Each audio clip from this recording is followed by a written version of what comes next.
할렐루야. 따라합시다. 또 다른 하나님의 축복의 방법. 하나님께서 사람을 축복하시는 방법은 여러 가지가 있습니다.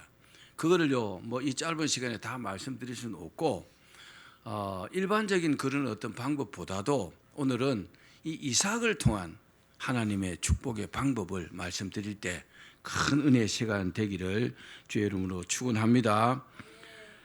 우리가 인생을 살다 보면은 정말 지독한 가뭄 같은 그런 때를 만날 때가 있습니다.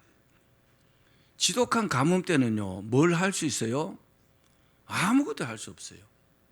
아프리카의 그 세렝게티 같은 그 초원에 보면은 정말요, 그 어떤 그 야생의 짐승들이 엄청 많습니다. 근데 그것들이요, 잘 먹고 사는 방법은 뭐냐면은 풀이 있어야 하잖아요. 초원이, 그죠? 초원이 아주 푸르른 풀로 아주 가득 차고 물이 아주 넘쳐나면은 살아가는데 지장 없거든요. 근데 어떤 때는요, 가뭄이 와요. 모든 것이 다 말라버려요. 물고기도 다 죽고 풀도 한 폭이 없어요.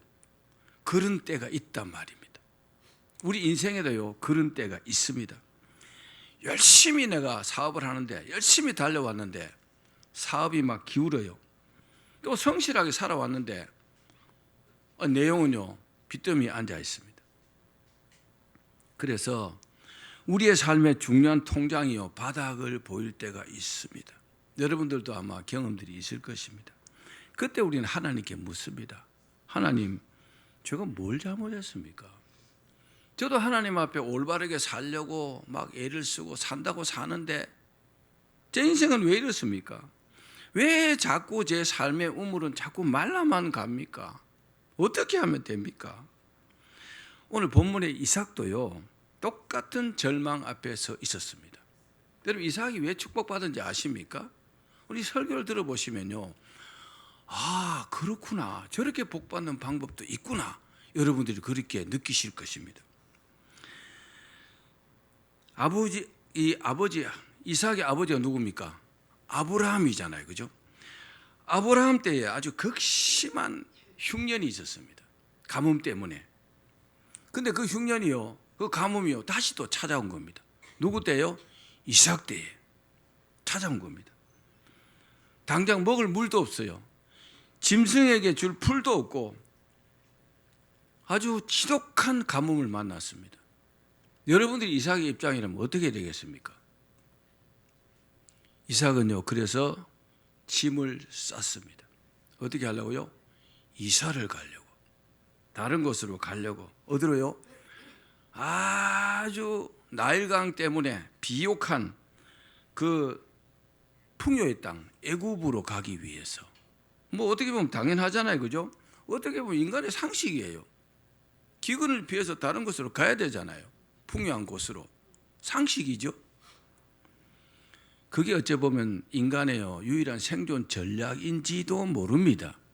근데 그렇게만 하면은 안 됩니다. 왜? 왜요? 하나님께서요, 이삭의 길을 탁 막으셨어요. 가지 마라. 애굽으로 가지 말라. 하나님께서 가지 말라 할 때는 대책이 있을 거 아닙니까? 하나님을 믿는 사람들은요, 이 말씀대로 합니다. 믿지 않는 사람들은 하나님 말씀 무시하고 내 마음대로 합니다. 이 점이요, 차이가 있는 겁니다. 애굽으로 내려가지 말고 내가 내게 지시하는 땅에 거주해라. 하나님께서 이렇게 말씀하셨어요. 누구에게요? 이삭에게. 이삭의 지금 처지가 어떻습니까? 지독한 가뭄을 만나가지고요, 먹고 살 길이 막막한 겁니다. 근데 가지 말라 그래요. 이 말씀은 상식적으로 보면은 죽으라는 말씀과 동일합니다. 그런데 이삭은요, 하나님의 그 말씀 앞에 자신의 계산기를 딱 내려놓습니다. 내 계산은 어때요? 애굽으로 가면 먹을 것도 많고 당장 굶어 죽지 않겠구나, 이게 자기 계산이잖아요. 그런데 그 계산을 딱 내려놓습니다. 왜요? 하나님의 말씀에 권위를 둔 겁니다. 다른 말로요, 하나님의 말씀을 믿은 것입니다. 여러분, 우리가 그래야 합니다. 상황이 어떠하더라도 하나님께서 뭐라고 말씀하시면 그 말씀대로 해야 되는 겁니다.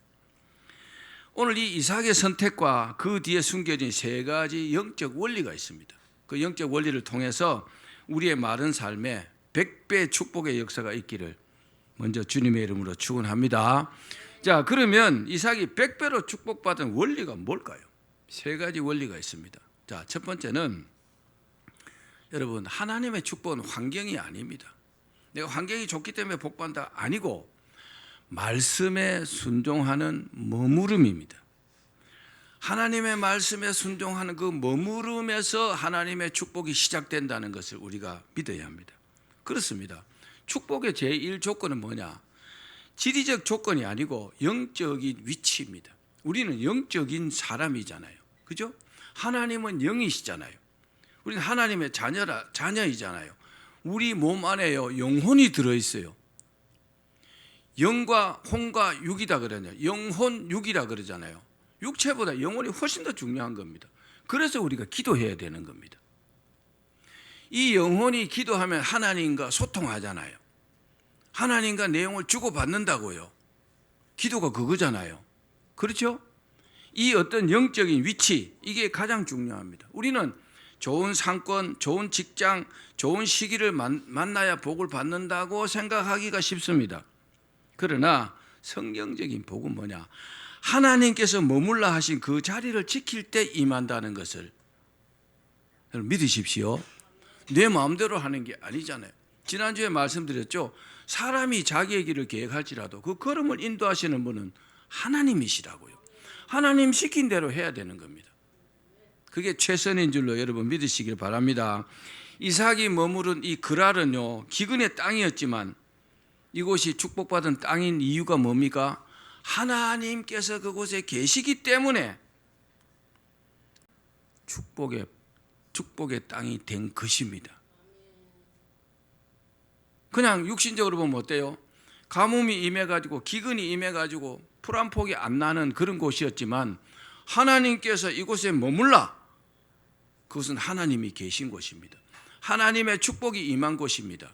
그래서 그 땅이 여러분 복이 있는 줄로 믿으시길 바랍니다. 인도에서 사역했던 에이미 선교사라는 분이 있습니다. 이분은 무슨 사역을 했냐면 힌두 사원, 힌두교 그 사원에 힌두교 사원에는요 신전의 그 창녀로 어린 여자아이들이 막 팔려갔다고 합니다. 그런데 이 선교사님은 그 신전의 창녀로 팔려간 그 어린 소녀들을 구출하는 그런 사역을 했다고 합니다. 인도는요 참 더러운 나라입니다. 지금도요 그 어떤 계급 사회입니다.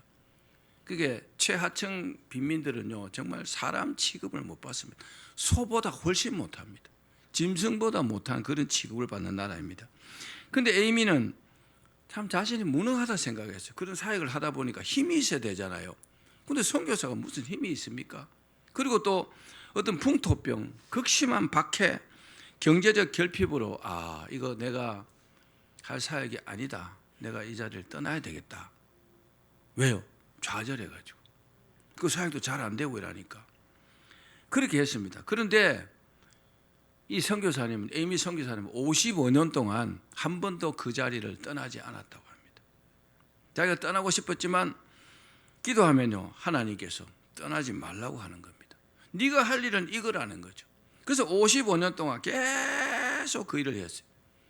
그 아이들에게는 누구보다 이 에이미 선교사님이 필요했다고 합니다.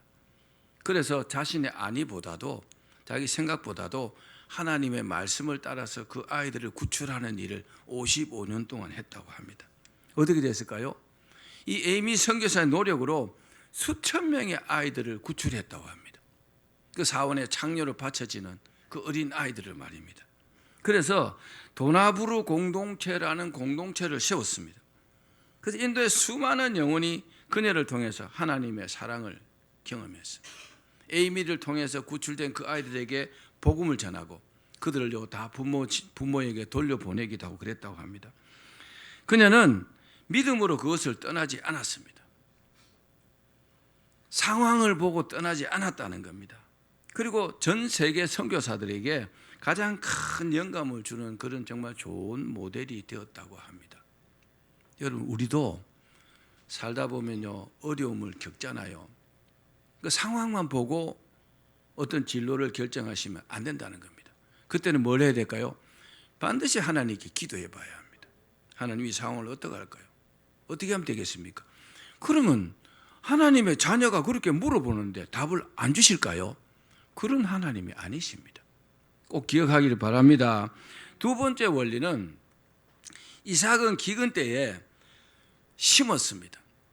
심는 것이 믿음의 경제학입니다. 자, 우리 창세기 26장 12절 13절 읽어봅시다. 시작. 이삭이 그 땅에서 농사하여 그의 100배나 얻었고 여호와께서 복을 주심으로 그 사람이 창대하고 왕성하여 마침내 거부가 되어. 여러분, 상식적으로 기근 때 농사를 짓는 농부는 없습니다. 아니, 물이 없는데, 그렇죠? 곡식이 자랄 리가 없잖아요. 기근 때 농사를 지으면 안 됩니다. 비가 오지 않는데 씨앗을 뿌리는 것은요, 종자를 버리는 짓입니다. 그런 어리석은 사람은 없을 겁니다. 그런데요, 이삭은 하나님을 믿고 씨를 뿌렸습니다. 왜 그랬을까요? 하나님의 약속을 믿었기 때문에 그렇습니다. 이 땅에 떠나지 마라. 이곳이 네가 복을 받을 땅이라는 겁니다. 이삭은요, 그 말씀을 믿었다는 겁니다. 그렇습니다. 성경적 물질 축복은 남아서 드리는 것이 아니고 없을 때 심는 것입니다.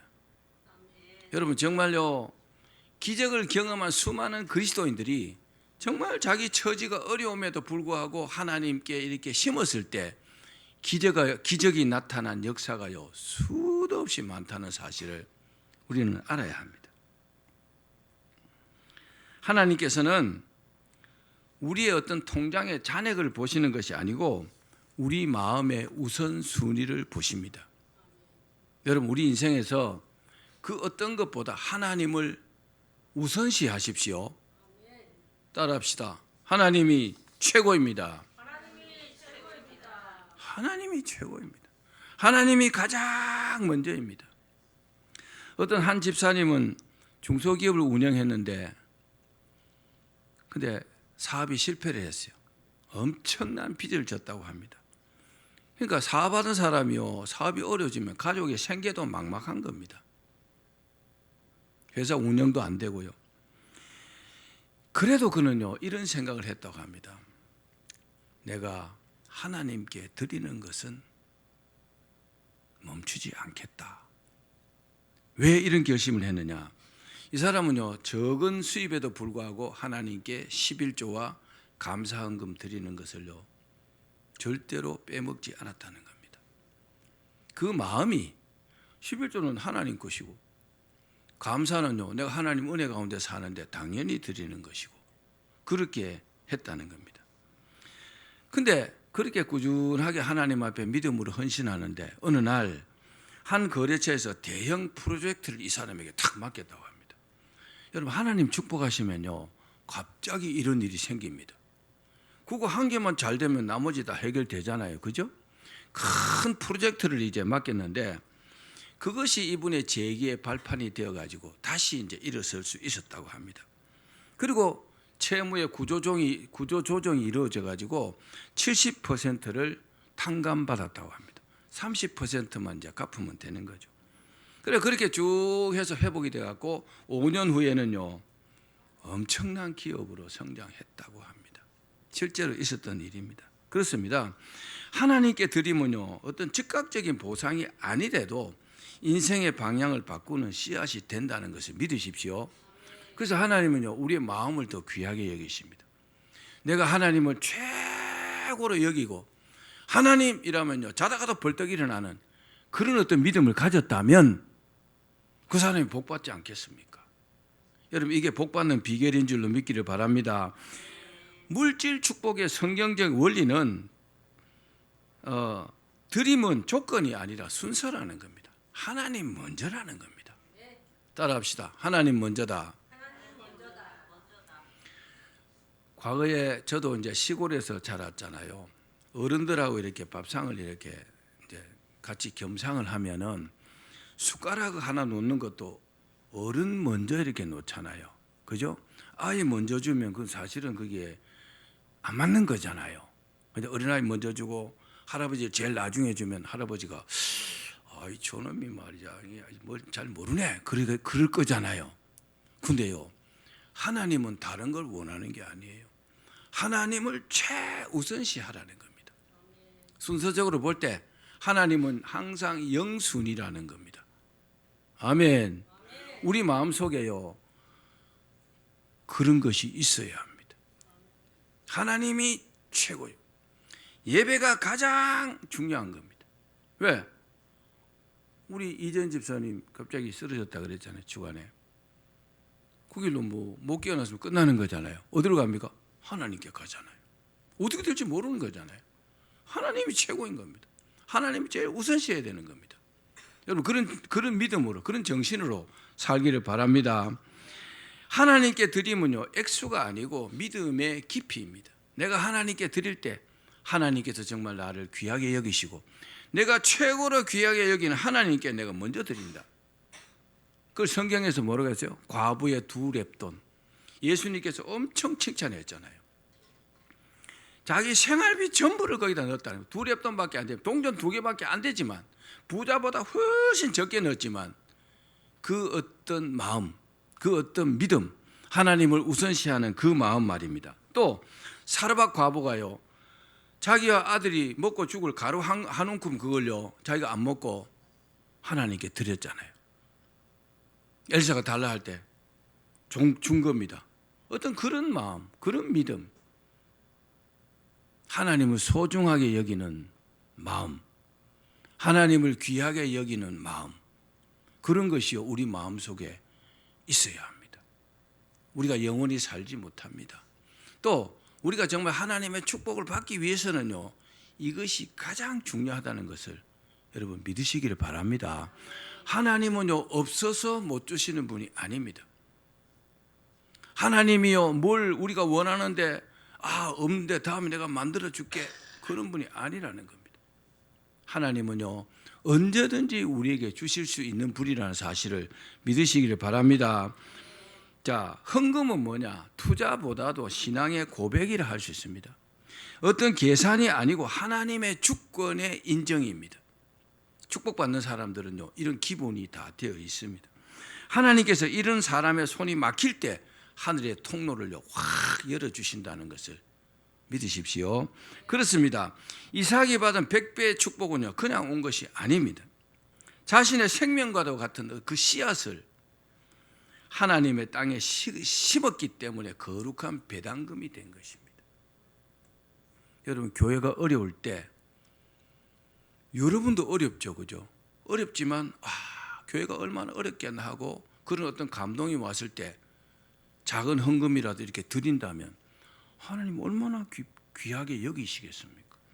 교회가 돌아가든지 말든지 나도 어려운데 안 어려운 사람 어디 있어요, 그죠? 기억하셔야 합니다. 이건 굉장히 중요한 내용입니다. 마지막 3번째입니다. 이삭이 우물을 뭐 했어요? 양보했어요. 양보할 때 샘의 근원이 확 열렸다는 겁니다. 우리가 살아보면요, 그 사람 참 사람 좋다. 그런 말 듣는 사람도 있죠. 왜 듣습니까? 잘 베풀고 양보하고 그렇기 때문에 그런 말 듣는 겁니다. 이삭은요 사람 됨됨이가 그랬던 것 같아요. 누가 막 자기가 달라면 그냥 줘버려요. 쉽지 않죠? 굉장히 중요한 겁니다. 이삭이 그랬습니다. 이삭이 복을 받아서 거부가 되었어요. 그러니까 주변 사람들이 막 시기합니다. 막 우물을 막 메우고 막 빼앗았습니다. 그때 이삭은요 싸우지 않았습니다. 뭐 했어요? 양보했어요. 이삭 건데 우리 거야 그러니까 줘버립니다. 쉽지 않죠? 어린 아이들도요 자기 거 잘 안 줘요. 근데 신기하게 이런 사람들이 있어요. 누가 막 하라고 줘버려 그냥. 자기 건데 뭐 했어요? 양보했어요. 양보했습니다. 에색에서 그랬고 신나에서 그랬습니다.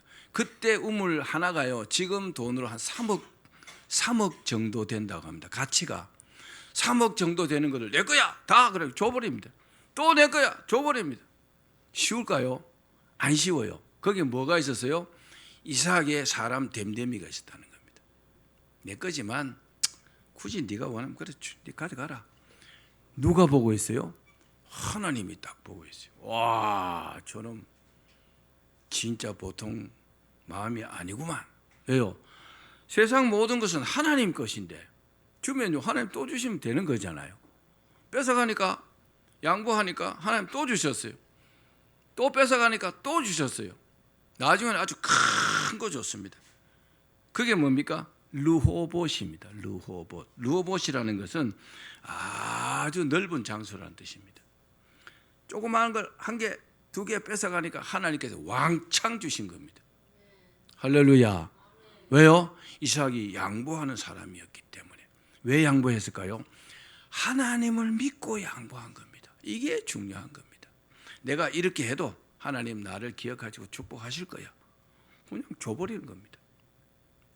기억하십시오. 소탐대실이라는 말이 있습니다. 작은 것을 막 탐하다 큰 것을 잃어버린다, 이런 뜻입니다. 욕심 많은 사람들 여러분 주변에도 많죠. 저도 많이 봤어요. 정말 그 작은 것을 뺏어가려고 막 이런 사람들 절대로 복받지 못합니다. 작은 것을 탐하면요 큰 걸 줘버리는 거죠. 양보해야 합니다. 양보한 이삭이요 복을 받은 것입니다. 하나님은요 우물을 양보하는 이삭에게 단순한 어떤 물 웅덩이가 아니라 샘의 근원을 통째로 맡기신 겁니다. 이삭의 성품을 하나님께서 축복하신 겁니다. 성품. 저 사람 됨됨이가 됐다. 마음이 진짜 넓구나. 태평양 바다 같구나. 그런 이삭을 하나님께서 축복하신 겁니다. 한 대기업의 승진 심사가 있었어요. 근데 두 사람이 한 개 자리를 놓고 막 이렇게 경쟁하던 중이었습니다. 아니, 승진하고 싶지 않은 사람이 누가 있어요? 근데 승진 그 자리는 하나밖에 없는 겁니다. 사람은 두 사람이에요. 어떻게 해야 됩니까? 그런데 그 중에 한 사람이요 하나님을 믿는 사람이었어요. 다 기도하고 저는 이 일을 하나님께 맡기고 제가 양보하겠습니다. 그랬어요. 양보하니까요 상대방 그 사람이 승진했어요. 그 자리에 앉았습니다. 당장 보기에는요 이 사람이 양보한 사람이 진 것 같잖아요. 그런데요 인생이라는 게 항상 거기서 끝이 아닙니다. 그 다음이 있다는 것을 우리가 아셔야 합니다. 그런데 6개월 후에 새로운 부서가 신설이 됐어요. 그리고 양보한 이 사람을요 훨씬 더 좋은 연봉과 직급 또 영향력 어떤 그런 것을 가지고요 그 자리에 영전하게 되었다는 겁니다. 6개월 후에 갔지만 훨씬 더 잘 된 겁니다. 그래서 그 사람이 고백합니다. 내가 양보할 때 그때 손해 보는 줄 알았습니다. 그러나 양보하니까 하나님께서 시간을 두고 더 크게 갚아주셨습니다. 그렇습니다. 사람 앞에서 내려놓으면 끝이지만 하나님 앞에서 내려놓으면 축복의 시작이라는 것을 믿으셔야 합니다. 믿음의 양보의 영적 법칙은요 양보는 패배가 아니라 신뢰의 표현입니다. 누구를 신뢰하는 거요? 하나님을 신뢰하는 겁니다. 난 하나님을 믿고 내가 양보하겠다. 이야, 하나님 기뻐하시는 겁니다. 하나님께서 눈에 보이는 어떤 몫을 놓으면 보이지 않는 몫을 주신다는 것을 여러분 기억하십시오. 사람에게 빼앗기지 않으려고 막 애쓰면요 내가 더 작아져요. 째째해져요. 그러나 하나님께 맡기면요 아주 커집니다. 그래서 사람이 되어야 되는 거예요. 사람이. 그죠? 이삭처럼 아주 마음이 큰 사람이 되어야 합니다. 그러니까 양보는 순간의 손해이지만 순종은요 평생의 복이 된다는 것을 믿기를 바랍니다. 그렇습니다. 바로 이것이 뭡니까? 이런 것이 진짜 르호봇의 축복입니다. 이삭이 복받은 이유는 특별합니다. 나를 넘어 남을 살리는 셈이며 근원의 복이라는 사실입니다. 남을 위해서 사는 사람들요 그런 사람치고 잘 안 되는 사람 별로 없습니다. 그런데 어떻게든 욕심 부리고 자기만 잘 되려고 하면요 잘 될 것 같아도 잘 안 됩니다. 왜? 하나님 살아 계시거든요. 하나님께서 뻔히 보고 계시잖아요. 하나님은 그런 통로가 되는 자에게 하늘 창고를 결코 닫지 않고 활짝 열어주신다는 것을 믿으십시오. 사랑하는 여러분, 혹시 지금 물질의 고난을 겪고 계십니까? 그럴 수도 있겠죠. 사방이 꽉 막힌 것 같고 우물을 파도 먼지만 날리는 것 같습니까? 그러나 오늘 기억하십시오. 하나님은 이삭에게 그래 하셨듯이 우리의 삶에도 100배의 결실을 준비하고 있다는 사실입니다. 이건 믿으셔야 합니다. 그러므로 현재 상황만 보지 말고 하나님의 약속의 자리에 머무십시오. 그리고 또 부족할 때일수록 소중한 씨앗을 믿음으로 하나님께 심으십시오. 손해보지 않습니다. 또 물질을 내가 다 소유하려 하지 말고 하나님의 선하심을 믿고 흘려보내셔야 합니다. 그렇습니다. 우리가 드리는 그 눈물의 기도의 씨앗은요, 결코 땅에서 썩지 않습니다. 믿고 기도하면요, 반드시 하나님께서 이루어 주십니다. 하나님께서 반드시 루오복 같은 지경을 확 넓히시고 우리를 통해서 이 땅에 수많은 마른 목을 축이게 하실 것입니다. 이 위대한 100배 물질의 축복이 우리의 삶에 다 이루어지기를 주의 이름으로 축원합니다.